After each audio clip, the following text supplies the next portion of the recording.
Hi everyone. Today we will discuss corollary 6.4. Let x and y be normed spaces and f is from x to y be a linear map such that the range of f is finite dimensional. Then f is continuous if and only if the zero space z of f is closed in x. In particular, a linear functional f on x is continuous if and only if z of f is closed in x. So first we want to show that if x and y be two normed spaces and f is a linear map such that the range of f is finite dimensional, then f is continuous if and only if the zero space z of f is closed in x. So first we want to show this. So proof. Here given that range of f is finite dimensional. Okay, so if range of f is singleton 0, then the proof is very clear. That means f is a zero function. Okay, so f should be continuous. If range of f is not equal to 0 and let y1, y2, etc. ym be a basis for range of f, then there exists x1, x2, etc. xm in x such that f of xj equal to yj for all j varies from 1 to etc. m.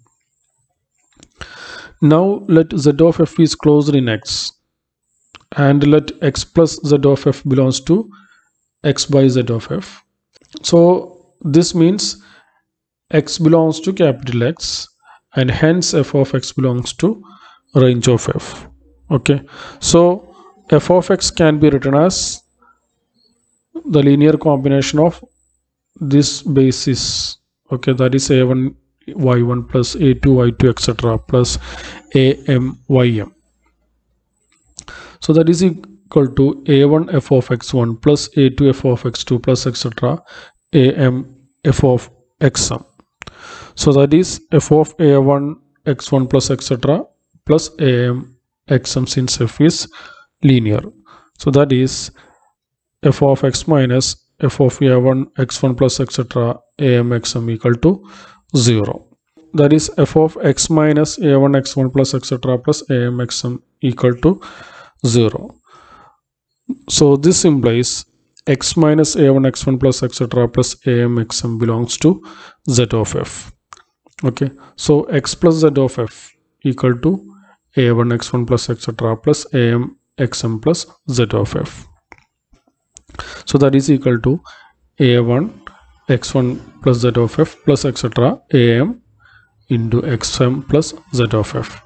So this shows that x by z of f equal to span of this set x1 plus z of f, x2 plus z of f, etc. xm plus z of f. That is, we have x plus z of f equal to this. Okay, so this is an arbitrary element of our x by z of f. So that element can be written as the linear combination of this set, that is x1 plus z of f, x2 plus z of f, etc. xm plus z of f. Okay, that is x by z of f is spanned by this set. Okay, so this shows that x by z of f is finite dimensional. Okay, then by theorem 6.1, f tilde from x by z of f to y given by f tilde of x plus z of f equal to f of x. So x belongs to x is continuous. So this shows that by theorem 6.2, sixth condition, f is continuous if and only if z of f is closed in x. Okay, now the second part, if f is linear functional. Okay, linear functional means which is a linear map from a vector space to its field. Okay, so that is y equal to k. Okay, here we have taken f is a linear map from x to y. So here y equal to k. So then we say that this f is linear functional. Okay, and range of f is subspace of k. Okay, so dimension of range of f is which is less than or equal to 1. Since range of f is a subset of k and dimension of k equal to 1, so dimension of range of f which is less than or equal to 1, and therefore f is continuous if and only if z of f is closed. Okay, that means this is finite dimensional. Okay, so f is continuous if and only if z of f is closed. So we have seen that the conditions of continuity of linear maps from one normed space to another norm, okay, with respect to a particular norm. Now we will look at relation between continuity and norm defined on a normed space. Suppose we have a linear map on a linear space X, okay, then if this linear map is continuous with respect to some norm on X, but the same linear map may be discontinuous with respect to another norm on X. Okay, so for showing this, we will consider an example. A linear map on a linear space X may be continuous with respect to some norm on X, but discontinuous with respect to another norm on X. For example, consider X is equal to C naught naught. This means the space of all scalar sequences which have only finitely many non-zero members.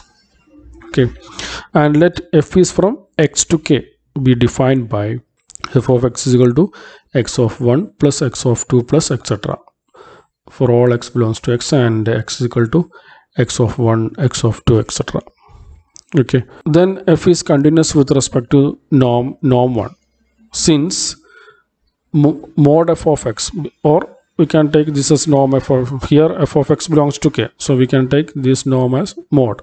So mod f of x is equal to mod of this one, that is summation j varies from 1 to infinity x of j. Okay, so this is less than or equal to summation j varies from 1 to infinity mod x of j.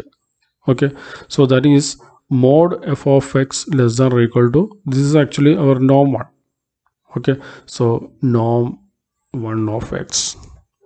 So this shows that f is continuous. This is by our fifth part of the theorem 6.2, that is norm f of x which is less than or equal to some constant into norm x, then we can say that f is continuous.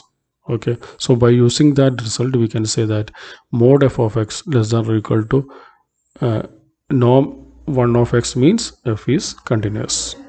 Okay, but f is discontinuous with respect to norm 2, since xn equal to 1, 1 by 2, 1 by 3, etc., 1 by n, 0, 0, 0, which belongs to C naught naught, and norm 2 of xn which is equal to summation j varies from 1 to n, 1 by mod 1 by j square whole raised to 1 by 2, and norm 2 of xn square, okay, that is equal to taking square of this side, then we have summation j varies from 1 to n mod 1 by j square, which is less than or equal to summation j varies from 1 to infinity 1 by j square.